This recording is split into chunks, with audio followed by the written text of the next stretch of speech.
अस्सलामुअलैकुम dear students, उम्मीद है कि आप सब खैरियत से होंगे और अपने एग्जाम्स की प्रिपरेशन बहुत अच्छे से कर रहे होंगे। तो आज के इस लेक्चर में मैं आप लोगों से डिस्कस करने जा रहा हूँ ninth class English most important questions for exam 2025।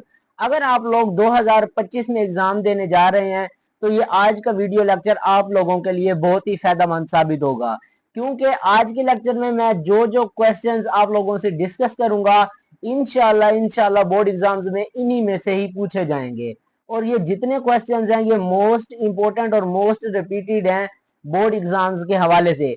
आप पंजाब बोर्ड में से आपका किसी भी बोर्ड से ताल्लुक है तो इंशाल्लाह ये क्वेश्चंस आप लोगों के लिए बहुत ही फायदेमंद साबित होंगे। तो वीडियो शुरू करने से पहले दुआ है कि अल्लाह ताला आप तमाम स्टूडेंट्स को अच्छे नंबरों से कामयाब करे। तो इसके लिए आप लोगों ने कमेंट बॉक्स में डन लिख दीजिए। अब सबसे पहले हम स्टार्ट करते हैं जी एमसीक्यूज नाइन्थ क्लास के लिए जो मोस्ट इंपोर्टेंट एमसीक्यूज हैं चैप्टर नंबर 1 और चैप्टर नंबर 2 में से जो मोस्ट ज्यादातर अहम है वो आज के लेक्चर में मैं आप लोगों से डिस्कस कर रहा हूँ। अब पहली एमसीक्यूज आप लोगों के पास है जी, Ishfaq Ahmad was a dash writer. तो इसके लिए जो करेक्ट ऑप्शन है वो है ऑप्शन बी, फेमस। तो फेमस इसका करेक्ट ऑप्शन आएगा। नेक्स्ट इसी तरह से आपके पास एमसीक्यूज दिया हुआ है, who is dash for this chose. तो इसका जो करेक्ट ऑप्शन वो भी है बी, रेस्पॉन्सिबल आएगा। नेक्स्ट आपके पास दिया हुआ है जी, चूज द करेक्ट स्पेलिंग। तो आपके पास चार ऑप्शंस दिए हुए हैं, इनमें से आप लोगों ने करेक्ट ऑप्शन को फाइंड करना है और उसके बबल्स फिल अप करना है। तो ये जो इसका करेक्ट ऑप्शन है वो ऑप्शन सी करेक्ट है, वर्ज, VERGE। तो ये इसका करेक्ट ऑप्शन है।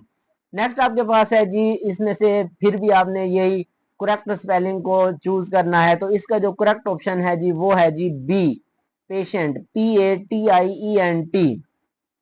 नेक्स्ट अब आप लोगों के पास एमसीक्यूज है जी, choose the correct meaning, tropical means. तो इसका जो करेक्ट ऑप्शन है वो है बी, वेरी हॉट। नेक्स्ट इसी तरह से आप लोगों के पास है जी, it was such a delicate situation. तो डेलिकेट का आप लोगों ने मीनिंग बताना है। तो इसका जो करेक्ट ऑप्शन है वो सी है, सेंसिटिव। नेक्स्ट इसी तरह से अब आप लोगों के पास है जी, choose the correct option from grammar. तो ग्रामर में से आप लोगों ने जो भी करेक्ट ऑप्शन होगा उसको बबल्स फिल अप करना है। He dash to us tomorrow. तो अब क्योंकि इस टेंस में टुमारो आ गया तो मतलब ये कि ये फ्यूचर का है। तो इसका जो करेक्ट ऑप्शन है वो है जी B, he will come to us tomorrow. तो इसका बी जो ऑप्शन है वो करेक्ट होगा। नेक्स्ट आपके पास लास्ट में जो एमसीक्यूज है जी, ही डैश हेयर यस्टरडे। अब यस्टरडे आ गया तो जाहिर बात है ये पास्ट का टेंस होगा। तो पास्ट में आपके पास जो भी है वो सेकंड फॉर्म या थर्ड फॉर्म लगेगी।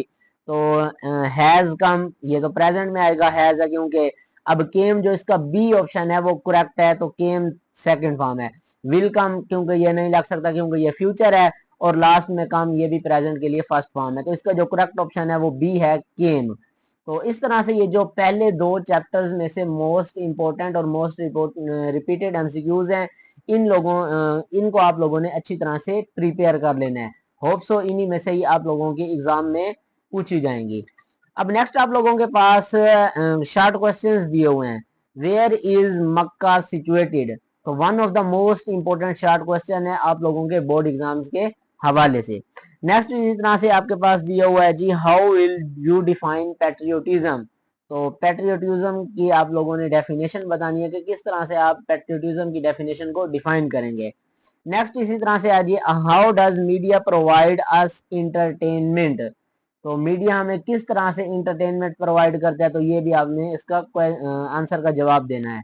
नेक्स्ट है जी, what was the first revelation. One of the most important और मोस्ट रिपीटेड है बोर्ड एग्जाम्स के हवाले से। तो इसको भी आप लोगों ने अच्छी तरह से प्रिपेयर कर लेना है।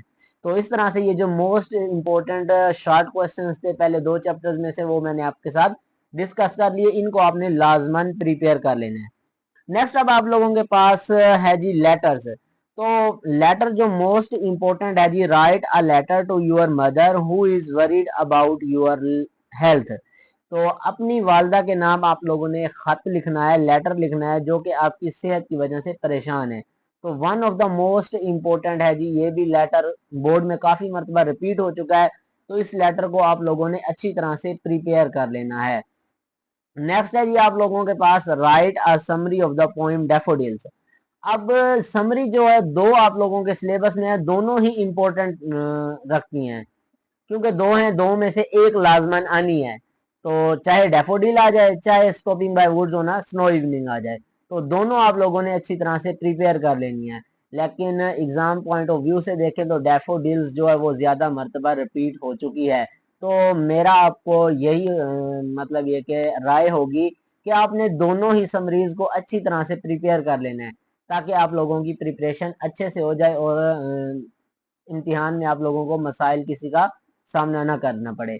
तो दोनों समरीज को आप लोगों ने अच्छी तरह से प्रिपेयर कर लेना है। नेक्स्ट है जी आप लोगों के पास ट्रांसलेट इनटू उर्दू।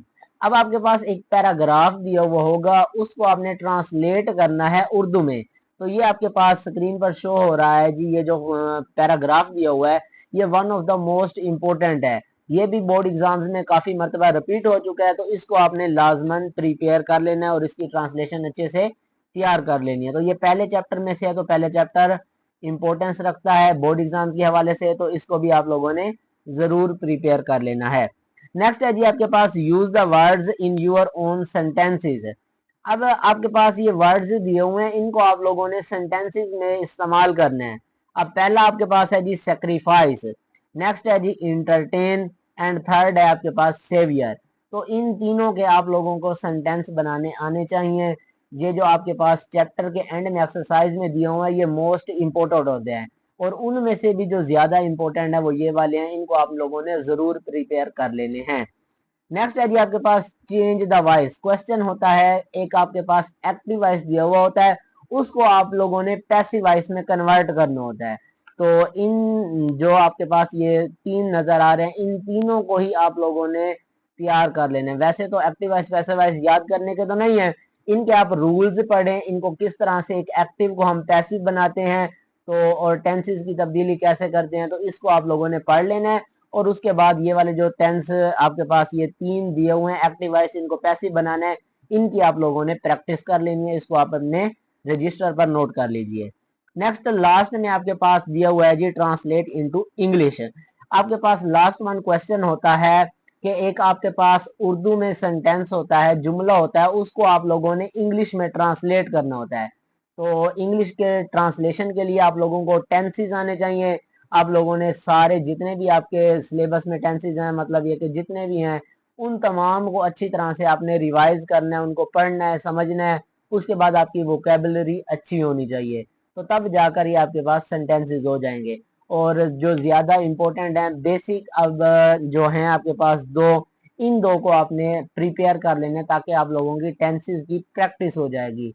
तो इस तरह से ये जो आपका नाइन्थ इंग्लिश का मोस्ट इम्पोर्टेंट था, वो जितने भी क्वेश्चन मैंने आप लोगों से डिस्कस किए, आपने इनको अच्छी तरह से प्रिपेयर कर लेने हैं। तो इंशाल्लाह उम्मीद है कि आपके बोर्ड एग्जाम्स में इन्हीं में से ही क्वेश्चंस रिपीट होंगे और आपके एग्जाम्स में यही सवालात आएंगे और आप अच्छे गुड मार्क्स अचीव कर सकेंगे। तो उम्मीद है कि आप लोगों को ये वीडियो लेक्चर पसंद आया होगा। वीडियो पसंद आए तो वीडियो को लाइक कर दें, इसको अपने क्लास फेलोज दोस्तों तक जरूर शेयर करें, ताकि वो भी इससे फायदा हासिल कर सकें। तो इस तरह से मिलते हैं एक नेक्स्ट लेक्चर में, तब तक के लिए अल्लाह हाफिज।